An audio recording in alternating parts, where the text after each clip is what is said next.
मला मिसिंगचा रिपोर्ट द्यायचा आहे. Missing link is missing. गेले 2 तास आम्ही सगळे ट्रॅफिक मध्ये अडकलेलो आहे.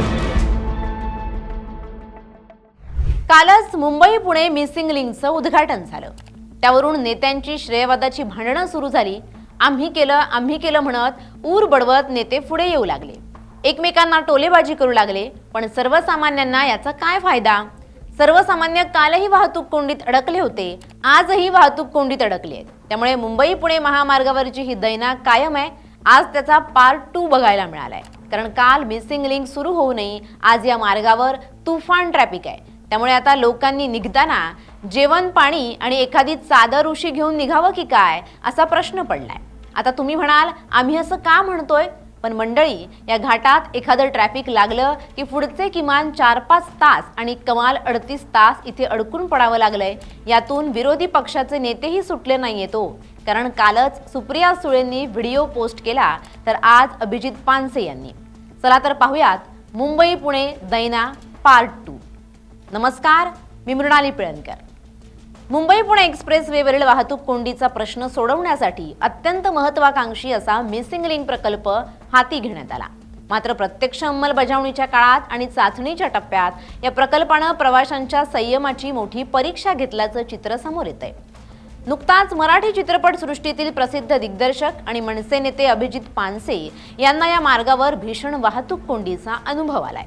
त्यांनी सोशल मीडियाच्या माध्यमातून मांडलेली व्यथा ही केवळ एका व्यक्तीची नसून एक्सप्रेस वेवरून प्रवास करणाऱ्या हजारो प्रवाशांची तक्रार बनली आहे. नमस्कार, मी अभिजित पानसे आणि मी पुण्याहून मुंबईकडे येतोय. आणि मी इथे घाटात आहे. मला एक पोलीस स्टेशन कोणाला माहिती असेल तर तुम्ही सांगितलं तर बरं होईल. कारण मला मिसिंगचा रिपोर्ट द्यायचा आहे. कारण मिसिंग लिंक इज मिसिंग. काल उद्घाटन केलेलं मुख्यमंत्र्यांनी, माननीय मुख्यमंत्र्यांनी आणि उपमुख्यमंत्र्यांनी, आणि आज पुन्हा मिसिंग लिंक बंद आहे.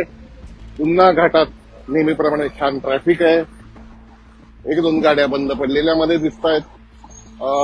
तर मिसिंग लिंकचा मिसिंग रिपोर्ट मला पोलीस स्टेशनमध्ये नोंदवायचा आहे. कोणाची ओळख असेल तर प्लीज. मिसिंग लिंक मिसिंग आहे.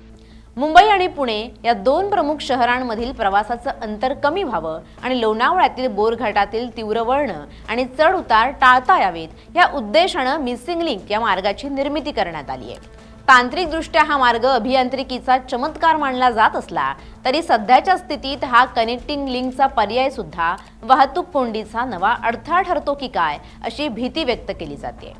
अभिजित पानसे यांनी आपल्या पोस्टमध्ये स्पष्टपणे नमूद केलंय की तासनतास एकाच जागी अडकून पडल्यामुळे प्रवाशांचं नियोजन पूर्णपणे कोलमडतंय.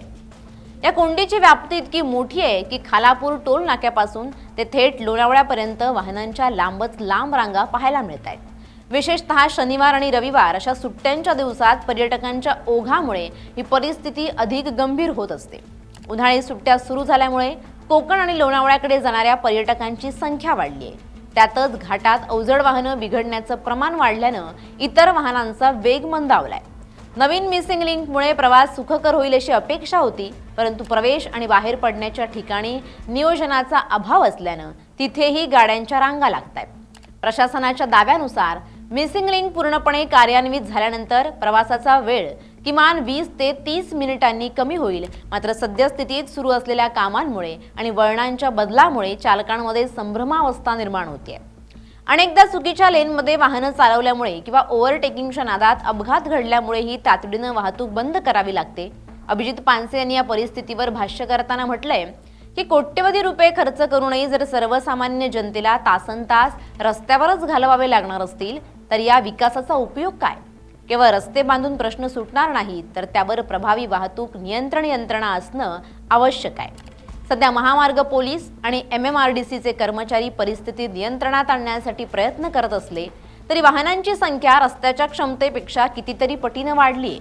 मिसिंग लिंकचं काम पूर्णत्वाकडे जाऊ नये अशा प्रकारच्या मोठ्या वाहतूक कोंडीमुळे प्रकल्पाच्या परिणामकारकतेवर प्रश्नचिन्ह उपस्थित केले जाते. थोडक्यात सांगायचं तर मुंबई पुणे एक्सप्रेस वेवरील मिसिंग लिंक हा प्रकल्प भविष्यासाठी वरदान ठरणार असं छाती ठोकून सांगत असले तरी सध्याच्या स्थितीत प्रवाशांसाठी तो मनस्तापाचा विषय ठरलाय.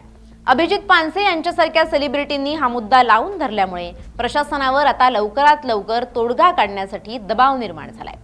प्रवाशांना आता केवळ गुळगुळीत रस्तेच नको आहेत तर विनाव्यत्यय प्रवासाची खात्री देणारी व्यवस्था हवी आहे. बरं, ही व्यथा फक्त पानसेंची नाही तर काल सुप्रिया सुळेंचीही हीच अवस्था, हीच हतबलता दिसून आली होती.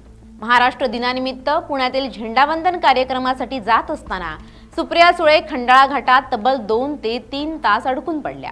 त्यांनी सोशल मीडियावर व्हिडिओ शेअर करत प्रवाशांची व्यथा मांडली. उद्घाटनाच्या नावाखाली सामान्य जनतेला वेठीस धरलं जातंय अशी टीका त्यांनी केली. या कोंडीमुळे त्यांना पुण्यातील नियोजित कार्यक्रमाला सुद्धा मुकावं लागलं. सुप्रिया सुळेंच्या टीकेला उत्तर देताना मुख्यमंत्री देवेंद्र फडणवीस यांनी त्यांची जाहीर माफी मागितली, मात्र सोबत टोलाही लगावला. सुप्रियाताई, तुम्ही शेवटच्या वेळी या मार्गावर अडकला आहात असं म्हणत त्यांनी या प्रकल्पाचं श्रेय घेतलं आणि मागील सरकारनं हे काम केलं नसल्याचं अधोरेखित केलं. दुसरीकडे एकनाथ शिंदे यांनी या परिस्थितीवर तातडीनं पावलं उचलण्याचे आदेश प्रशासनाला दिले. त्यांनी टोल नाक्यावरील कोंडी टाळण्यासाठी अडकलेल्या वाहनांकडून टोल घेऊ नये अशा कडक सूचना दिल्या. मात्र काँग्रेस नेते विजय वडेट्टीवार यांनी याला इन्फ्रामॅनचे प्रमोशन आणि निव्वळ दिखावा असल्याचं म्हटलं. कोंडीचं मुख्य कारण वेगळंच होतं. मिसिंग लिंकच्या उद्घाटन सोहळ्यासाठी काही मार्गिका बंद ठेवण्यात आल्या होत्या. त्यातच सलग आलेल्या सुट्ट्यांमुळे पर्यटकांची वाढलेली गर्दी आणि घाटात वाहनं बंद पडल्यानं परिस्थिती अधिक बिकट झाली. या सर्व घडामोडींमुळे मुंबई पुणे एक्सप्रेस वेवरील विकास कामं ही प्रवाशांसाठी सोय की मनस्ताप असा नवा वाद राजकारणात रंगलाय. Bureau report, LS Marathi.